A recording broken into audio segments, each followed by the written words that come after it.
বিয়েতে ৫১টা শাড়ি পেয়েছিল মেয়েটা। অষ্টমঙ্গলায় ফিরে এসে আরও ৬টা। এত শাড়ি একসঙ্গে সে জীবনে দেখেনি। আলমারির প্রথম থাকে সে রাখল সব নীল শাড়িদের। হালকা নীল একটাকে জড়িয়ে ধরে বলল, তুই আমার আকাশ। দ্বিতীয় থাকে রাখল সব গোলাপিদের। একটা গোলাপিকে জড়িয়ে সে বলল, তোর নাম অভিমান। তৃতীয় থাকে ৩টি ময়ূর, যেন ৩ দিক থেকে ছুটে আসা সুখ। তেজপাতা রং যে শাড়িটা, তার নাম দিল বিষাদ।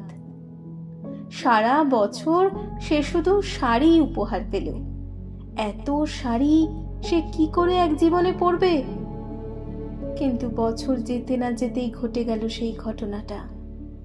সন্ধ্যের মুখে মেয়েটি বেরিয়েছিল স্বামীর সঙ্গে চাইনিজ খেতে। কাপড়ে মুখ বাঁধা ৩টি ছেলে এসে দাঁড়ালো।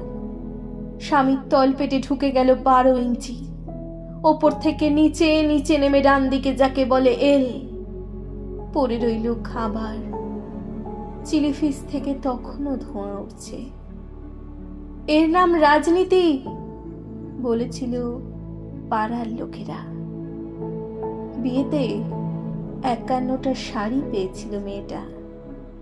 অষ্টমঙ্গলায় ফিরে এসে আরও ৬টা। একদিন দুপুরে শাশুড়ি যখন ঘুমিয়ে, সে তার সমস্ত শাড়ি বের করে ৬তলার বারান্দা থেকে উড়িয়ে দিল নিচের পৃথিবীতে। শাশুড়ি পরিয়ে দিয়েছেন তাকে সাদা থান। ১৯ বছরের একটা মেয়ে, সে একা। কিন্তু সেই থানও এক ঝটকায় খুলে নিল ৩ জন পাড়ার মোড়ে। একটি সদ্য নগ্ন বিধবা মেয়ে দৌড়চ্ছে আর চিৎকার করছে, বাঁচাও বাঁচাও বাঁচাও। পেছনে ৩ জন, সেই কি উল্লাস! নির্বাক পাড়ার লোকেরা। বিয়েতে ৫১টা শাড়ি পেয়েছিল মেয়েটা। অষ্টমঙ্গলায় ফিরে এসে আরও ৬টা।